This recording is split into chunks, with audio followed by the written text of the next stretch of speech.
Today we're diving into something that's, absolutely critical for anyone working with data. How do you make sure that the information you're using to make big decisions isn't just there, but that it's actually correct? We're going to walk through a really straightforward but powerful framework to help you bring some order to that potential chaos and finally feel confident in your data. I mean, think about it. You've got these beautiful dashboards, really slick reports. Everything looks fantastic. But deep down, there's always that nagging question, isn't there? Can we really, truly trust these numbers? That's the heart of the problem we're tackling today. How to get past just looking good and really guarantee the substance underneath. So, let's start with a situation that might feel, well, a little too familiar for some of us. We call it the data testing chaos.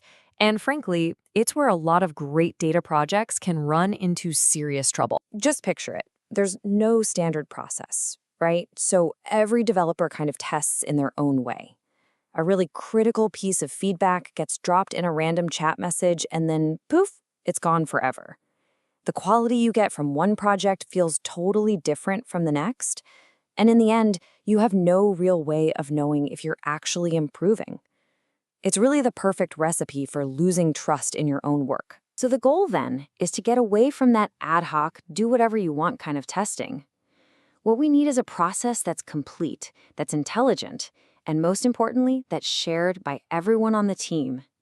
That's how you build a reliable workflow that actually builds confidence with every single project you ship. Okay, so how do we actually bring order to all that chaos? Well, with a framework. I want you to think of it like a compass and a map for your data. It's something clear and shared that gives every single test a real purpose and a clear direction. And the foundation of this whole thing is actually a pretty simple idea. Every single piece of feedback, every bug, every comment gets classified along 5 key pillars. First, what part of the product are we even talking about? Second, what kind of feedback is this? Third, who owns it? Who's responsible? Fourth, how bad is it? And fifth, what's its status right now? Just by answering these 5 questions every time, you start building a super organized system right from the get-go. But look, a framework is only ever as good as the prep work you put in. Before you even think about running a single test, these 6 things absolutely have to be in place. You need clear specs, solid test plans, reliable data sources to test against, and a real, actual system for logging feedback, not just random emails. Getting this stuff right up front is going to save you so many headaches down the road. All right, so the stage is set. You're all prepared. But what happens when a user actually finds something? This is where the framework really starts to shine, turning that raw, messy feedback into something you can actually act on. Now this is a really critical step, because not all feedback is a bug, right? So you have to qualify it. Is it an anomaly? Something that's genuinely broken and not working as designed?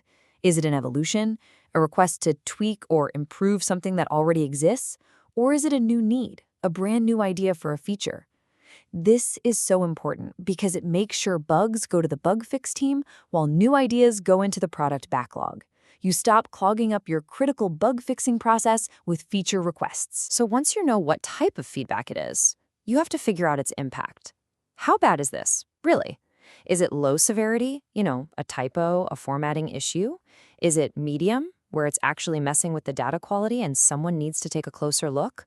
Or is it high severity, a complete showstopper that's blocking everyone and needs to be fixed like yesterday? So now that we have a system for classifying and prioritizing all this feedback, we can finally turn to the tests themselves.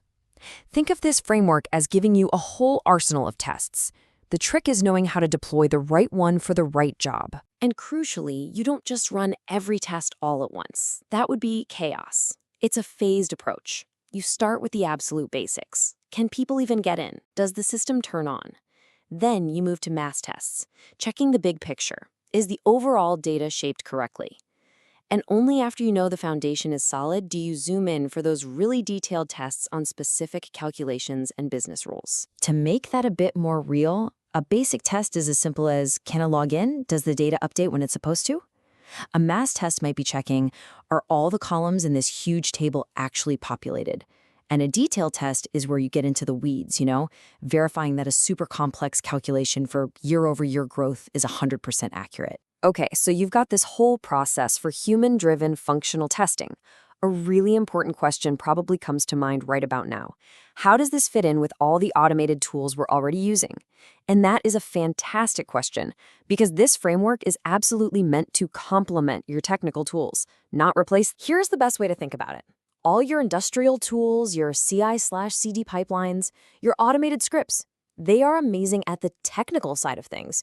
Code quality, deployments, infrastructure, this framework we've been talking about, it handles the functional side, the human validation, the business logic. Does this number make sense to a human? They aren't competing at all. They're two sides of the very same quality coin. So we'll leave you with one final thought to chew on. Now that you've seen what a bit of structure can do, the real question is this. Without a framework, what critical and maybe costly risks are hiding right now inside your data?